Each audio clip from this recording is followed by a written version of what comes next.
ॐ नमः शिवाय। शौनक उवाच। सूत सूत महाप्राज्ञ व्यासशिष्य नमोऽस्तु ते। धन्यस्त्वं शैववर्योऽसि वर्णनीय महद्गुणः। श्रीमत्शिवपुराणस्य श्रवणस्य विधिं वद। येन सर्वं लभे श्रोता सम्पूर्णं फलमुत्तमम्। सूत उवाच। अथ ते सम्प्रवक्ष्यामि सम्पूर्णफलहेतवे विधिं शिवपुराणस्य श्रवणे शौनकमुने। दैवज्ञं च समाहूय सन्तोष्य च जनान्वितः मुहूर्तं शोधये शुद्धं निर्विघ्नेन समाप्तये। वार्ता प्रेष्या प्रयत्नेन देशे देशे च सा शुभा। भविष्यति कथा शैवी आगन्तव्यं शुभार्थिभिः।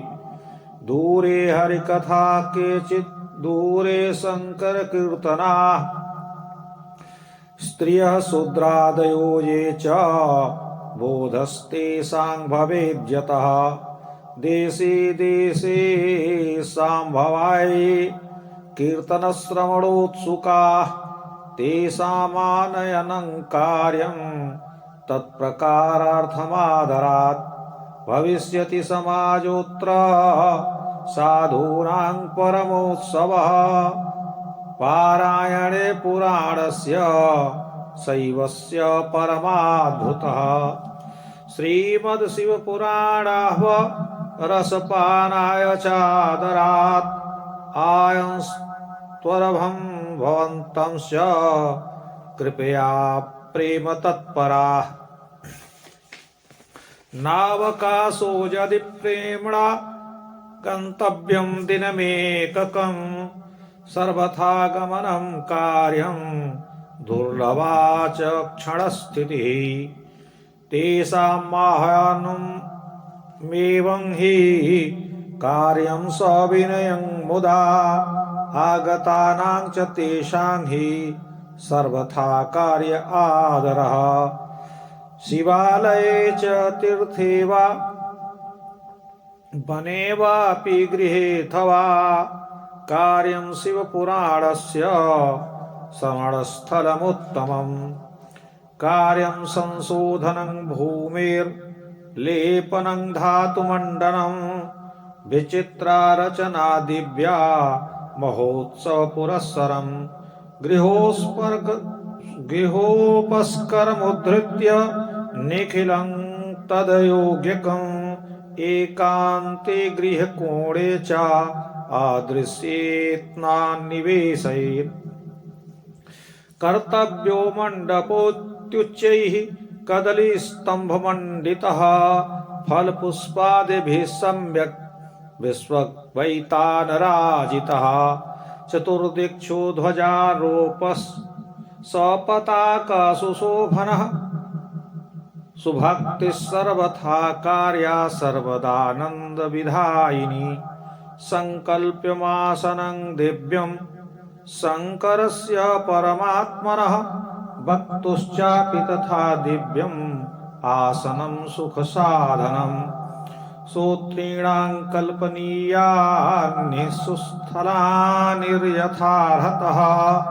अन्येषां च स्थलान्येव साधारणतया मुने।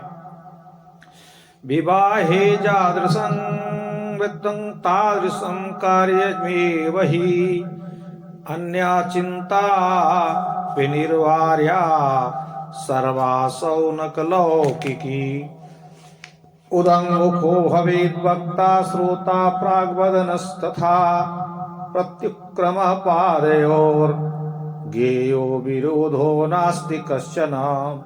अथवा पूर्वदिग्गेया पूज्य पूजक मध्यतः अथवा संमुखे वक्तु श्रोत्रीणां माननं स्मृतम् व्यासासन समारूढ़ो यदा पौराणिको द्विजः असमाप्तौ प्रसंगस्य नमस्कुर्यान्न कस्यचित् बालो युवा अथवा वृद्धो वा दरिद्रो वापि दुर्बलः पुराणज्ञ सदा वन्द्यः पूज्यश्च सुकृतार्थिभिः नीच बुद्धिं न कुर्वीत पुराणज्ञे कदाचन यस्य वक्रोद्गता वाणी कामधेनुशरीरिणाम् गुरुवत् सन्ति बहवो जन्मतो गुणतश्चैव परो गुरः पुराणज्ञस्तेषां मध्ये विशेषतः भवकोटि सहस्रेषु भूत्वा वसीदताम् यो ददाति परां मुक्तिं कोऽन्यस्तस्मात् परो गुरुः पुराणज्ञः शुचिर्दक्षः शान्तो विजितमत्सरः साधुः कारुण्यवान् वाग्मी भवेत् पुण्यकथामिमाम्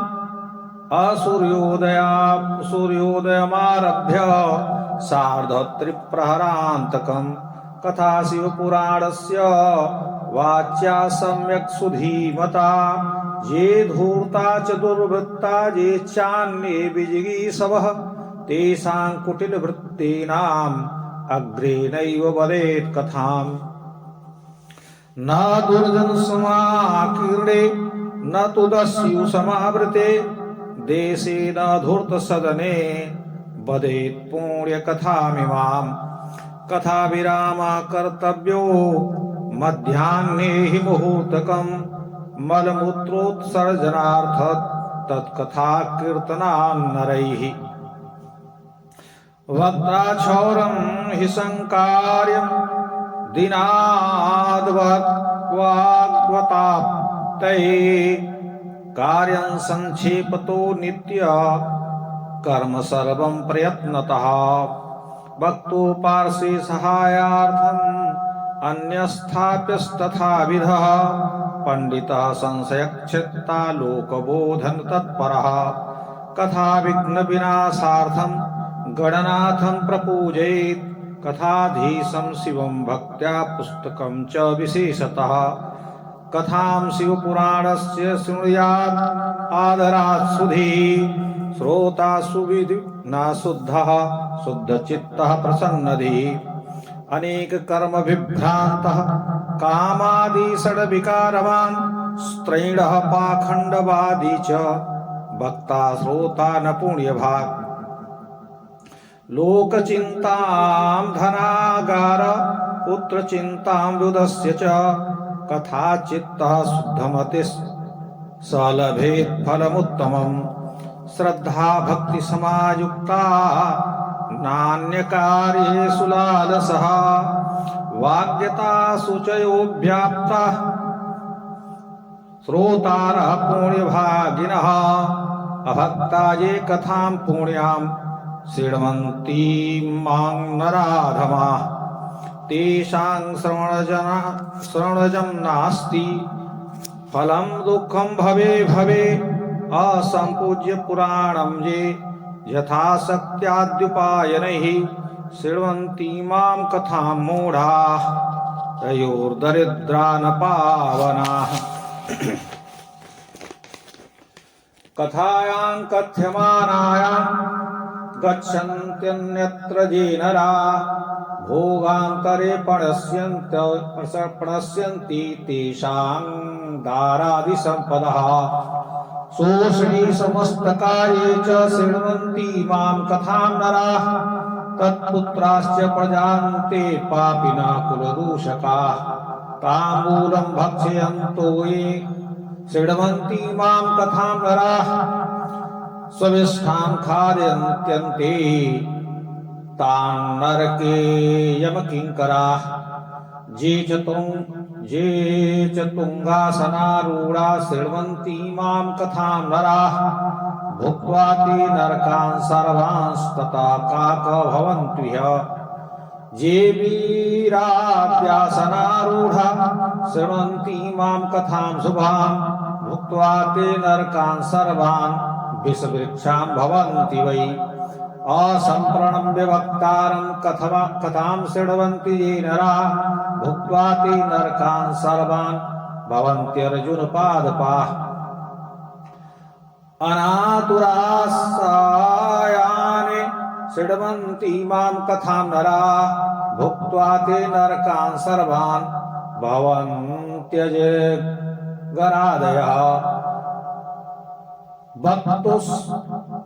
समासनारूढ़ा ये शृण्वन्ति मां कथामिमां गुरुतल्पसमां पापं प्राप्यते नारकै सदा ये निन्दन्ति च वक्तारां कथा ये मां सुपावनीं भवन्ति ते शुनका भूत्वा दुःखं जन्म शतं हि ते कथायां वर्तमानायां दुर्वादं ये वदन्ति भुक्त्वा ते नरकान् घोरान् भवन्ति गर्भभास्ततः कदाचिन्नपि शृण्वन्ति कथामेतां सुपावनीं भुक्त्वा ते नरकान् घोरान् भवन्ति वनशूकराः कथायां कीर्तमानायां विघ्नं कुर्वन्ति ये खलाः कोट्यब्दं नरकान् भुक्त्वा भवन्ति ग्रामशूकराः एवं विचार्य शुद्धात्मा सोता भक्ते स भक्तिमान्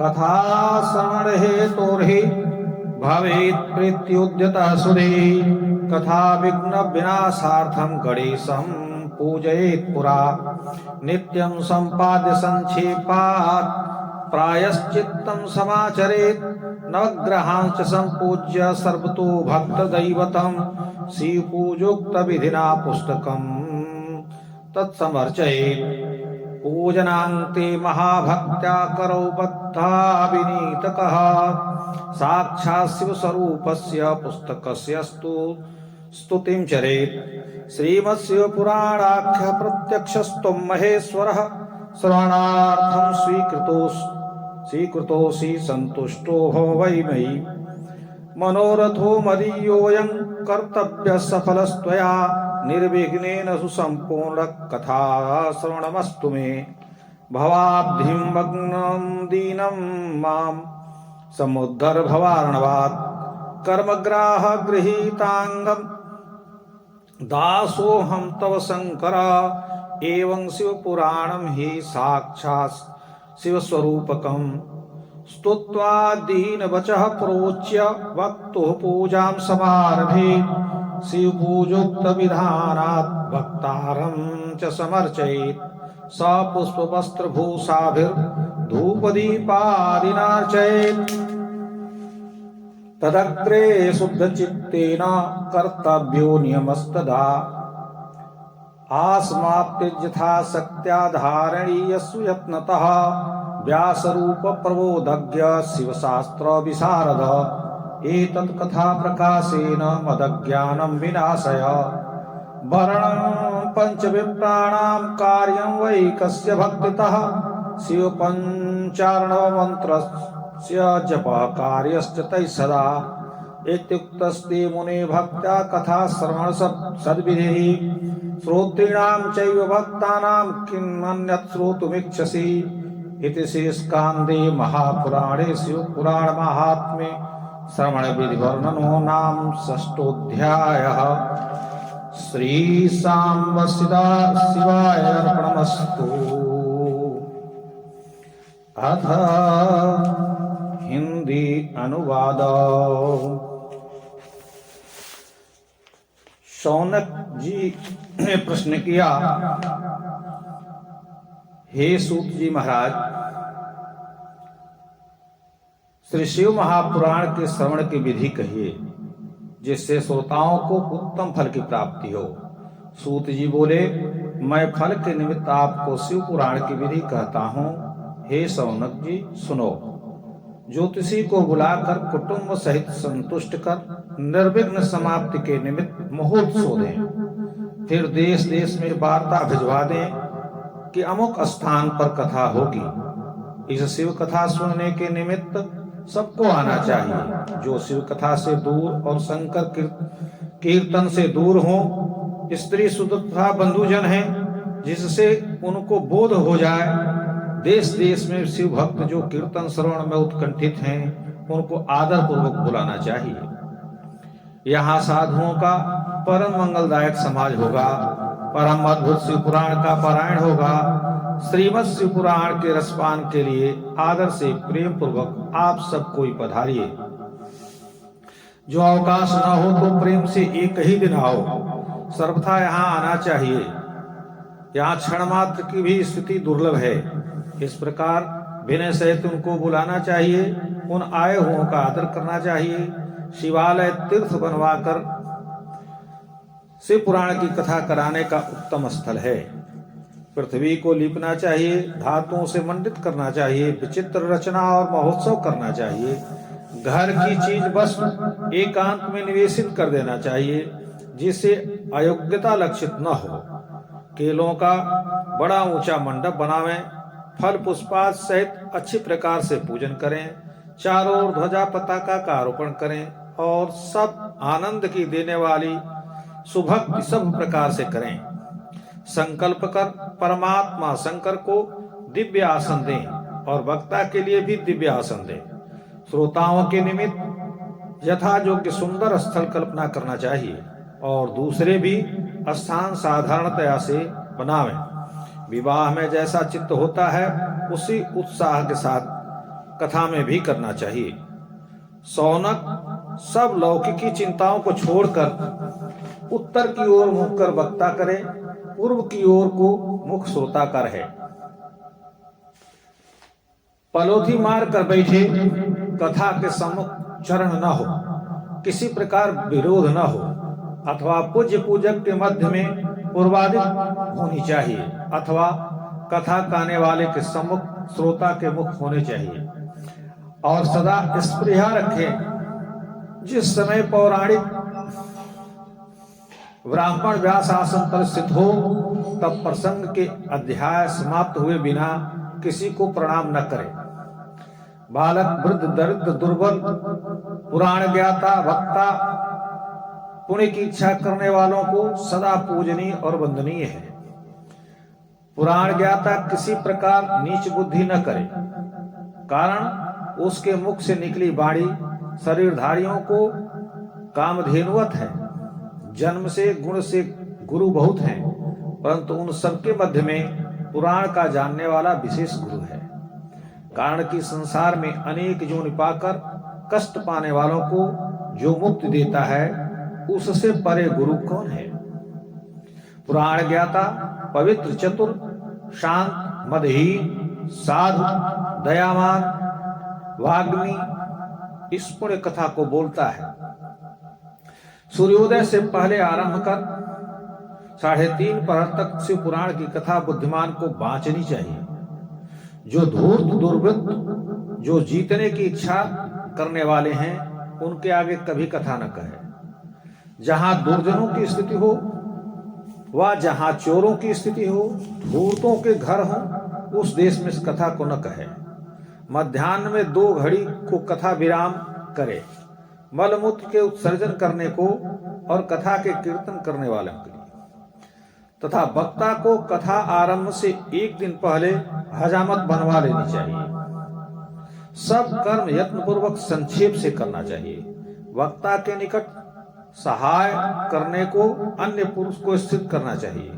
वह भी पंडित, संदेह छेदन करने वाला तथा लोक के समझाने में चतुर हो।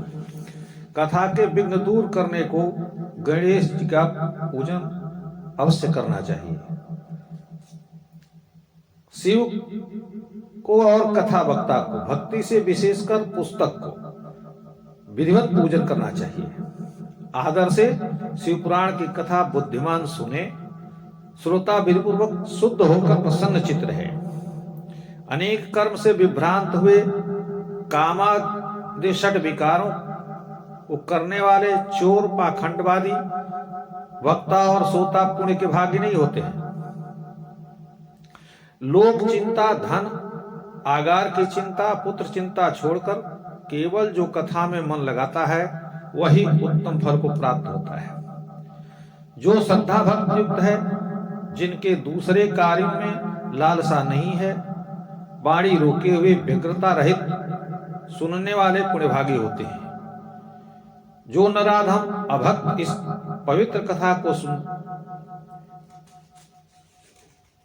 सुनते हैं, उनको सुनने का फल नहीं होता, केवल संसार में दुख मिलता है। जो यथाशक्ति भेंट देकर पुराण का पूजन नहीं करते, वे मूर्ख कथा को सुनकर भी दरिद्री होते हैं, पवित्र नहीं होते। जो मनुष्य कथा कहते में उठकर अन्य स्थान को चले जाते हैं, भोगांतर में उनकी दारादि संपदा नष्ट हो जाती है। जो पगड़ी बांधकर कथा को सुनते हैं, उनके पुत्र पापी और कुदूषक होते हैं। जो मनुष्य इस कथा को श्रवण करते तांबूल भक्षण करते हैं, नरक में यमकिंकर उनकी विष्ठा खवाते हैं। और जो ऊंचे आसन पर बैठकर कथा को श्रवण करते हैं, वे सब नरक भोगकर फिर काक होते हैं। जो वीरादि आसन पर स्थित हो इस कथा को श्रवण करते हैं, वे सब नरक भोगकर फिर विष वृक्ष होते हैं। वक्ता को प्रणाम के बिना जो मनुष्य कथा को सुनते हैं, वे सब नरक भोगकर अर्जुन वृक्ष होते हैं। जो रोग के बिना लेट कर कथा सुनते हैं, वे सब नरक भोगकर अजगर आदि होते हैं। जो वक्ता के बराबर ऊंचे आसन पर स्थित हो इस कथा को सुनते हैं, उनको नरक में सदा गुरु की सेज पर चढ़ने का पाप होता है। जो वक्ता और इस पवित्र कथा की निंदा करते हैं, वे दुख भोगकर 100 जन्म तक कुत्ते होते हैं। जो कथा होने पर दुर्वचन बोलते हैं, वे घोर नरक भोगकर फिर गधे होते हैं। जो कभी भी इस पवित्र कथा के नहीं सुनते हैं, वे घोर नरक भोगकर वन के सूकर होते हैं। कथा होती हुई में जो दुष्ट विघ्न करते हैं, वह करोड़ों वर्ष नरक भोगकर गांव के सूकर होते हैं। इससे विचार पूर्वक शुद्धात्मा होकर श्रोता वक्ता भक्ति से कथा श्रवण करे। बुद्धि को शिव में लगाकर कथा सुने। कथा विघ्न नाश के निमित्त पहले गणेश जी की पूजा हो, संक्षेप से नित्य कर्म प्रायश्चित करे, नवग्रह और सप्तभद्र के देवताओं को पूजन कर शिव की पूजा कर विधि से पुस्तक की पूजा करे। पूजन के अंत में भक्त से दोनों हाथ बांधकर साक्षात शिव स्वरूप पुस्तक की प्रार्थना करें। हे पुस्तक स्वरूप भगवान शिव, आप ही साक्षात प्रत्यक्ष शिव हैं, जो पुराण रूप में बैठे हुए हैं। श्रवण के निमित्त सत्कार करने से मेरे ऊपर आप संतुष्ट हुए। आप यह मेरा मनोरथ सफल कीजिए, विघ्न रहित मेरी कथा पूर्ण हो जाए। संसार सागर में पड़े हुए मुझको संसार से उद्धार करिए। हे शंकर, कर्म रूपी ग्राह से गृहीत मेरी यह शरीर आपके शरणागत है, मैं आपका दास हूं। इस प्रकार शिव पुराण साक्षात शिव स्वरूप है। स्तुति कर नम्रता के वचनों से व्यास की भी पूजा करें। शिव पूजा की विधि से वक्ता की पूजा करें। पुष्प भूषण वस्त्र धूप दीप आदि से पूजन करें। उनके आगे शुद्ध चित्त से नियम करें। समाप्ति पर्यंत शक्ति के अनुसार नियमों का धारण करें। व्यास रूपी हे ज्ञानदाता, हे सब शास्त्र के विशारद, इस कथा को कहकर आप मेरा ज्ञान दूर करिए। भक्तिपूर्वक 5 ब्राह्मणों का वर्ण करना चाहिए और वे भक्ति से शिव के पंचाक्षर मंत्र का जप करें। हे मुने, यह तुमसे भक्त पूर्वक कथा श्रवण की विधि कही है। यह भक्त श्रोताओं के निमित्त है। अब क्या सुनने की इच्छा है? इस प्रकार स्कंद महापुराण के शिव महापुराण महात्म्य श्रवण विधि का वर्णन पूरा हुआ। सांब सदा